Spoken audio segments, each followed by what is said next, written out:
Bonjour tout le monde! 10 minutes avec Jésus! Êtes-vous excités de recevoir la parole et que la parole nous transforme aujourd'hui? Amen! Avec Jésus International Ministère, Catherine Huard, mon nom. Donc, je veux parler aujourd'hui à quel point c'est important d'être spirituellement dans le territoire que Dieu veut qu'on soit. Et que tous les choix qu'on fait, positifs ou négatifs, affectent le royaume, affectent le corps du Christ. C'est un gros mensonge que je veux détruire aujourd'hui au nom de Jésus-Christ. Que tout ce que tu fais, ça affecte juste ta petite personne puis ta famille. Non. Dieu est le même hier, aujourd'hui et pour toujours. Et je veux vous donner un exemple concret dans l'Ancien Testament avec le roi David. Et après ça, on va aller voir qu'est-ce que Jésus a dit à propos de ça. Amen. Donc, prions ensemble et allons dans le vif du sujet. Merci, Père éternel. Merci pour cette vidéo. Merci que tu vas toucher tous les cœurs. Merci que tu ne changes jamais. Que quand on apprend, quand on a les révélations, on le sait que c'est comme du rocher, c'est comme un roc sur lequel on peut s'appuyer. Merci pour ça. Merci, Jésus, que tu nous donnes accès à cette parole-là et cette relation intime-là avec le Père. Merci, Saint-Esprit. Prends contrôle de cette vidéo-là, de ma bouche et des cœurs qui m'écoutent. Au nom de Jésus-Christ. Amen. Donc, tourne avec moi dans 1 Chronique 21. Je vais vous donner plusieurs points, plusieurs versets et vous donner le contexte parce qu'on a juste 10 minutes. Amen. Et je vais garder ça simple. 1 Chronique, chapitre 21, verset 1. C'est écrit, Satan se dressa contre Israël et incita David à faire le recensement. Donc, on le sait que l'ennemi se dresse contre Israël, c'est-à-dire contre nous, le corps du Christ au complet. Pourquoi? Parce que quand on est en unité, on est fort. Quand on a un seul esprit, un seul but, de bénir les nations, de transformer les gens, de détruire les œuvres de l'ennemi, on est puissant. C'est pour ça que Satan s'est dressé contre le corps du Christ et a influencé une personne, le roi David, à faire quelque chose qui ne venait pas de Dieu. Amen. Et là, si tu continues de lire, je t'encourage à lire le 21 au complet et avoir des révélations personnelles avec le Seigneur. Mais on le sait que Joab, dans ce temps-là, si tu lis tous les versets jusqu'au verset 7, il n'est pas d'accord, ils ne sont pas en unité, il y a déjà une division là. Verset 7. Cet acte déplut à Dieu et il sévit contre Israël. Donc Dieu n'était pas content. Parce que David a zéro consulté le Seigneur. Il a juste fait, il s'est laissé influencer. On le sait, notre chair, le monde où Satan peut nous influencer, on doit avoir le discernement, surtout aller devant Dieu avant chaque décision, petite ou grande. Amen. Verset 8, David dit à Dieu, j'ai commis une faute grave. Là, maintenant, il le reconnaît. En faisant ça. Maintenant, daigne, pardonne la faute de ton serviteur, car je reconnais que j'ai agi tout à fait comme un insensé. Fait que là, il a reconnu. Mais des fois, la miséricorde est là. Et des fois, la conséquence, elle a besoin d'être affligée. Des fois, on a besoin de manger les conséquences de nos actes pour apprendre.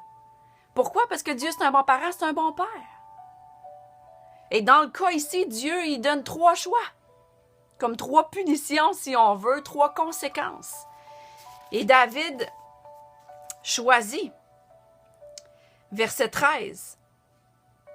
David répondit à Gad, « Je suis dans un grand désarroi. Que je tombe plutôt entre les mains de l'Éternel, car ses compassions sont immenses, mais que je ne tombe pas entre les mains des hommes. » Donc, verset 14.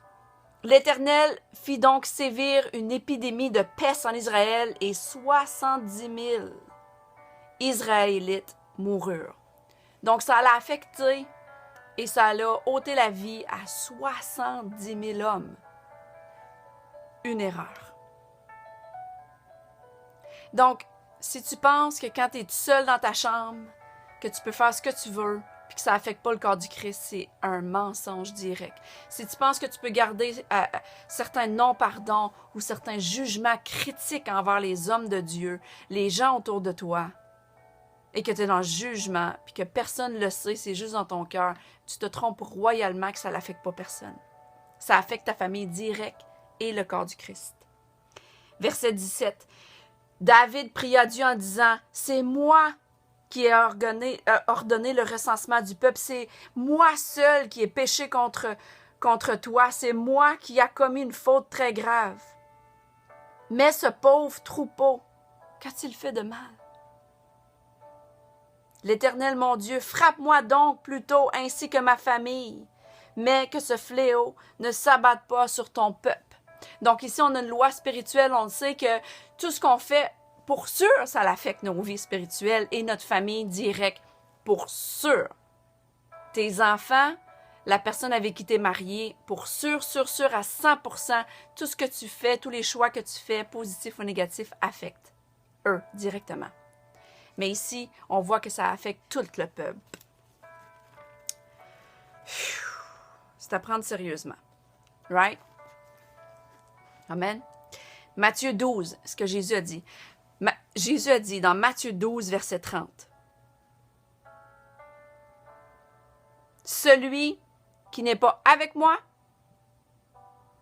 est contre moi.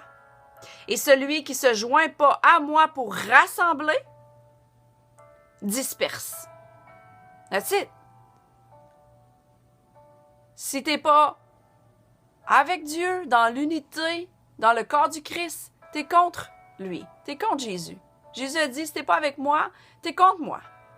Donc, je suis ici pour te dire à quel point c'est important d'être spirituellement dans l'endroit où Dieu veut que tu sois. C'est pas tout le monde qui est assigné à tout le monde, mais Dieu a un plan pour affecter les nations. Dieu a un plan pour sauver les âmes. Donc, si Dieu te dit, sers cette église, même si tu n'aimes pas être là, même si tu trouves que tu n'es pas d'accord avec certaines règles, ou si tu penses différemment à certains niveaux, soumets-toi à Dieu et résiste au diable, c'est un principe. Soumets-toi aux gens, aux pasteurs, aux leaders qui sont sur ta vie. Quand ils te donnent des trucs spécifiques à faire, fais-le. Parce que si tu n'es pas avec eux, tu es contre eux et tu es contre Dieu direct, Jésus. Et si tu n'es pas en train de rassembler, tu disperses. Puis là, je me suis mis à étudier le mot disperser et d'avoir la définition. Je vais vous donner une couple de définitions ici. Quand tu disperses, c'est-à-dire que quand tu fais des choix qui sont contre la parole, qui affectent le corps du Christ, quand tu n'es pas spirituellement dans le bon ministère que Dieu veut que tu sois, quand tu ne fais pas ce qui est juste aux yeux de Dieu, voici ce qui arrive, tu disperses. Les définitions, jeter ces choses ici et là, les répandre en fragments, en les séparant. Donc, une séparation. Séparer des personnes et les répartir en différents points d'espace. Faire que les éléments d'un groupe, d'un ensemble ne soient plus rassemblés. Réunis ensemble en les faisant aller dans des endroits divers. Tu les disperses. Désagréer quelque chose, le faire disparaître en le fragmentant. C'est-à-dire que tu dilues le message de l'Évangile. Parce qu'il y a une force dans l'unité. C'est Dieu, Jésus, Saint-Esprit, il y a une force dans l'unité. C'est pour ça que le roi David, Joab a essayé de l'avertir. Il s'est dit, « Hey, pourquoi tu fais ça? C'est pas une bonne décision. » Il a décidé de ne plus être en unité, un seul esprit, un seul baptême, un seul but. Encore là, l'amour, on ne peut pas avoir des motifs selfish, des motifs égoïstes. On doit être dans une unité, dans un seul but. Amen. Le royaume de Dieu, faire croître le royaume de Dieu et amener l'amour et le royaume de Dieu, les signes, les miracles et les merveilles au peuple. Donc, c'est mon message ce matin. Prie. Cherche la clarté. Est où ta couverture spirituelle? Est-ce que tu en as une? Qui tu sers?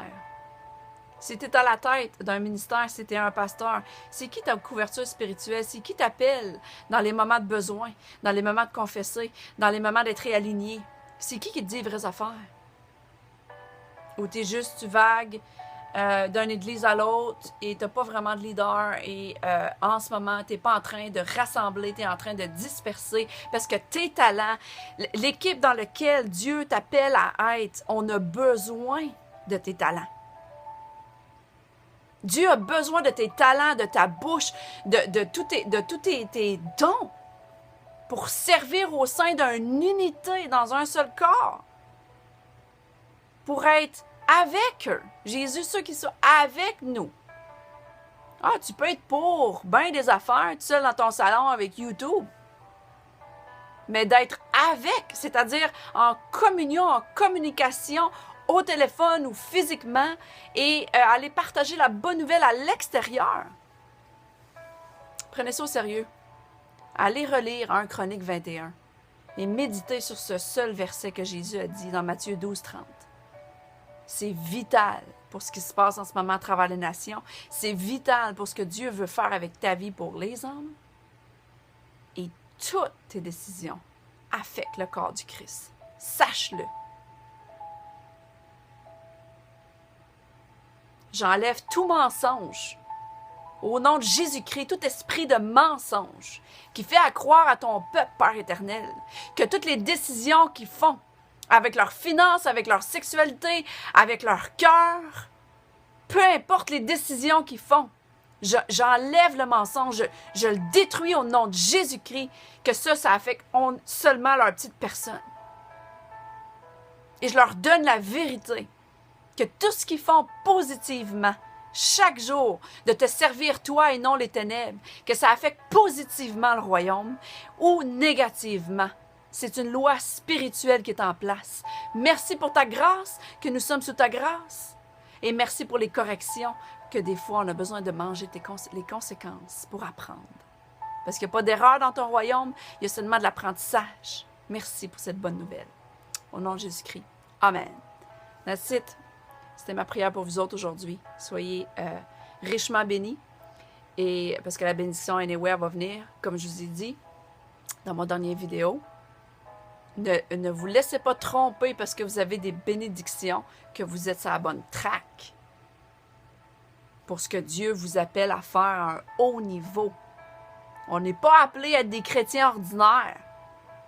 En fait, je ne m'appelle même pas chrétienne, je suis une croyante en Dieu. J'aime même pas le mot chrétien parce que ça ne veut plus rien dire aujourd'hui. En tant que croyant, enfant de Dieu, où tu es appelé à donner l'amour et à faire les miracles, les signes et merveilles, que Jésus t'appelle, des choses plus grandes que Jésus a fait.